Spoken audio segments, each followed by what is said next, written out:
Democrats and the media are now unloading all their nasty attacks on rising Trump White House star and new press secretary, Karoline Leavitt. I think she's probably been put in there because, according to Donald Trump, she's a 10. Let's discuss drama. Recently, the industry was rocked by one of the most spectacular disagreements in daytime television history, and it's a real scorcher. Joy Behar, the experienced co-host, has officially departed The View after a wave of social media chaos, legal action, and criticism. Anybody who may remove one of the most outspoken and durable faces of daytime television will have to strap up. However, this story is rife with controversy, irony, and finger-pointing. Let's examine the startling details of what happened and the reasons for the frenzied rumors surrounding Joy Behar's departure. Donald Trump, I was stunned and amazed by his new White House spokeswoman today. She's actually the youngest ever in that. On a recent episode of The View, which often contains heated debates and confrontations, it all started. Many were stunned by Joy Behar's comment on Karoline Leavitt, the newly appointed White House press secretary in Donald Trump's administration. Behar said that Leavitt's hiring was solely based on her attractiveness. Indeed, you heard right. That wokeness, you might not have that job. Yeah. Because women were not invited to that table. Oh no. It's more than just a slight. It's a full-on excursion into the depths of debate. Keep in mind that, at 27, Leavitt is the youngest ever to hold the position of White House press secretary. She has a significant history of achievements despite her young age, including being the head of communications for well-known Republican campaigns, and even serving during Trump's first term in office. But instead of focusing on her credentials, they degrade her to nothing more than her looks.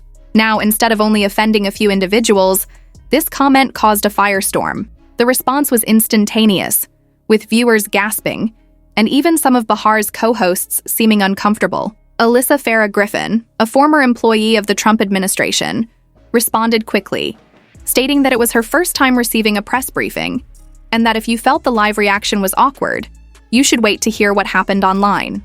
Condemnation erupted on social media from all political sides.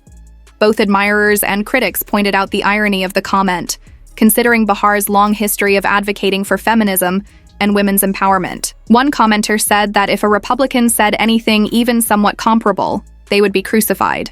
Another remarked that Joy Behar has once again shown that The View only gives preference to women who have similar opinions. She mentioned something yesterday that really irritated me. Her words, "There won't be any wokeness here." Yes, exactly. Let me explain. That was not the end of the tale. It was Karoline Leavitt who decided she would not stand for this.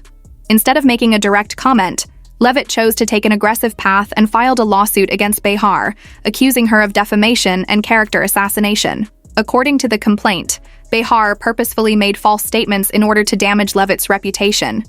In addition to being alarming, this lawsuit specifically attacked Behar and ABC, the network that produces The View. Isn't it rich that The View is saying she got the job based on looks when DEI is all about based on looks? Apparently, chaos was occurring behind the scenes at ABC. Executives were scrambling to decide how to handle the situation. Should they cut off all ties with her, suspend Behar, use the nuclear option, or issue a public apology? Staff at The View were divided, with some leaping to Behar's defense while others quietly acknowledged that things had gone out of control. Even though Behar has previously been at the center of controversy, this time the stakes were much higher. Due to the lawsuit and the intense public uproar, ABC found itself in a difficult position. No, it's not. So first of all, and I have had my objections to the job that Karine Jean-Pierre did, but she worked in politics for 21 years, 5 presidential campaigns, and worked in 2 administrations. The fire was stoked by rumors that ABC executives had been holding urgent discussions behind closed doors for days, prior to Behar's departure. Network sources claim that executives were in a panic, with some fearing that the case would exacerbate the network's already negative reputation. Even while ABC has historically faced criticism for its often polarizing content, the legal fallout from this particular dispute made it especially damaging. One insider described the work climate at the network as hectic and tense, with executives stepping cautiously as they tried to balance their internal loyalty to Behar with the increasing external demand to act. Karoline Leavitt is the press secretary at the White House, doing a great job. Such a great job that the ladies of The View feel the green monster coming upon. The fire was stoked by rumors that ABC executives had been holding urgent discussions behind closed doors for days prior to Behar's departure. Network sources claim that executives were in a panic, with some fearing that the case would exacerbate the network's already negative reputation. Even while ABC has historically faced criticism for its often polarizing content, the legal fallout from this particular dispute made it especially damaging. One insider described the work climate at the network as hectic and tense, with executives stepping cautiously as they tried to balance their internal loyalty to Behar with the increasing external demand to act. Really don't like this woman. She's a good communicator. And so Joy Behar just offered her analysis on why Leavitt was picked for the role. Tension did not just arise at the executive level. There were two sets of workers at The View, according to accounts. Some ardently defended Behar, saying that even if her comment was incorrect, it wasn't sufficient to trigger such a violent response. Others believed that her remark on Leavitt was excessive and unjustified, especially for someone who claims to support women's achievements. This isn't the first time Joy has put us in hot water, but this time it feels like there's no way to recover. A magazine cited an anonymous employee saying, "Employee divide reportedly resulted in a toxic work environment, and there were concerns that the dispute would also impact other co-hosts." The problem was made more complicated by the question of ABC's accountability in the case. Legal experts from a number of news outlets shared their thoughts on whether Behar's remarks were defamatory. Some believed that Leavitt's case had a solid foundation because of the specific and private nature of Behar's comments. Others, however, claimed that Leavitt could struggle to prove malice, which is an important component in cases involving well-known people and defamation. In either event, it is anticipated that the next legal battle will be contentious, with ABC perhaps caught in the crossfire. Even if the network tries to distance itself from Behar, a jury may still deem them partially responsible for permitting the comment to air, according to one expert. Dang, Rowan, I couldn't do that at 27. No nonsense, straight to the point, courage, deep. Leavitt hasn't shied away from the spotlight since the controversy, however. In an exclusive interview with a conservative media outlet, she further ramped up her criticism of Behar, saying the comment was not only sexist but also very unprofessional.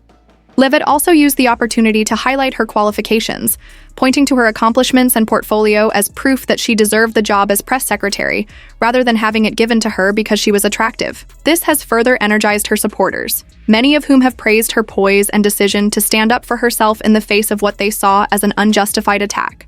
And then there was the news that no one had expected. ABC has confirmed Joy Behar's resignation from The View. Given that the announcement was made only a few days after Leavitt submitted her complaint, many speculated that this was not a voluntary absence.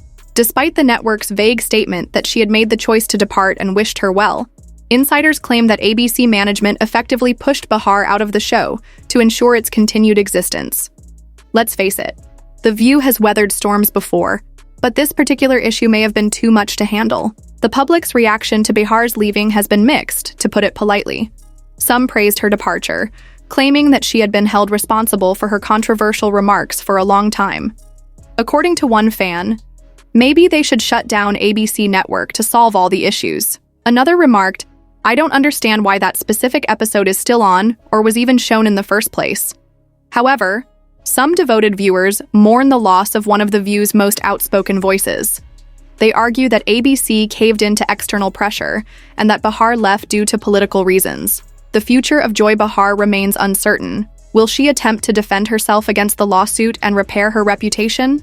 Or will she fade into obscurity as one of the most controversial figures on daytime television? What about Karoline Leavitt? Her decision to sue Behar has certainly made her more well-known, but it has also put her at the center of a media circus. Will her legal battle be successful or unsuccessful?